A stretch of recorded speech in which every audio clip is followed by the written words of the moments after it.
কারো দুঃখের এতটুক কারণ হয়েন না সে বাধ্য হয়ে চোখের পানি ফেলে আপনার নামে রবকে যেন নালিশ না করে।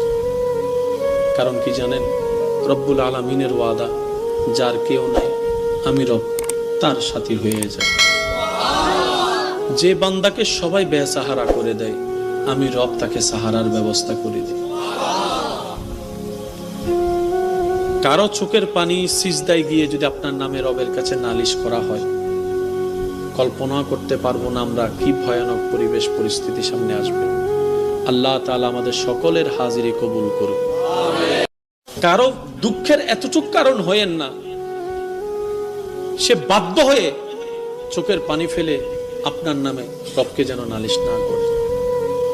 কারণ কি জানেন, রব্বুল আলামিনের ওয়াদা, যার কেউ নাই আমি রব তার সাথী হয়ে যায়।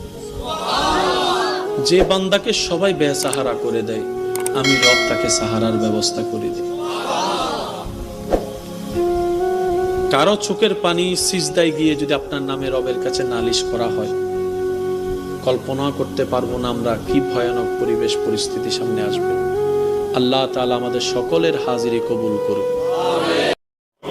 আমাদের দুনিয়ার পথে চলার পথে কাজকর্ম চলাফেরা যদি কাউকে কোনো রকম ভাবে আঘাত দিয়ে থাকি, তাহলে কি আমরা ওই লোকের কাছে ক্ষমা চাইব নাকি আল্লাহর কাছে ক্ষমা চাইব?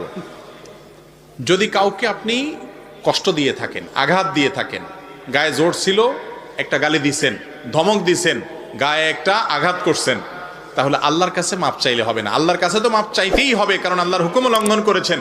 কিন্তু এর পাশাপাশি ওই লোক যদি জীবিত থাকে আর তার কাছ থেকে মাপ চাইতে পারেন, অবশ্যই তার কাছ থেকে কি চাইতে হবে? মাপ চাইতে হবে। শয়তান দিবে না, মনে চাবে না, লজ্জা লজ্জা লাগবে, তারপরে কি করতে হবে? মাপ চাইতে হবে। আল্লাহ তাআলা আমাদেরকে এটা বুঝার তৌফিক দান করুন।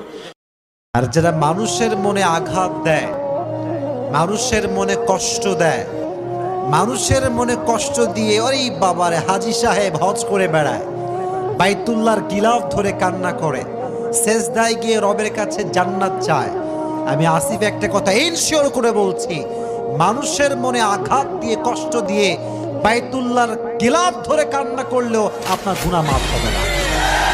তাকে কষ্ট দিয়েছেন, তার কাছে আগে ক্ষমা চাইতে হবে, ঠিক না বল? সবসময় চিন্তা করবো আমাকে আল্লাহ কি দিয়েছেন, এটা চিন্তা করবো না আমাকে আল্লাহ কি দেন না। আল্লাহ পাক আমাকে সুস্থ রেখেছেন, নিরাপত্তা দিয়েছেন, আমি খাচ্ছি, পান করছি। এই যে নিয়ামত, আল্লাহ পাকের যে অগণিত নিয়ামত, এটাকে স্মরণ করা এবং সে অনুযায়ী শুকরিয়া আদায় করা।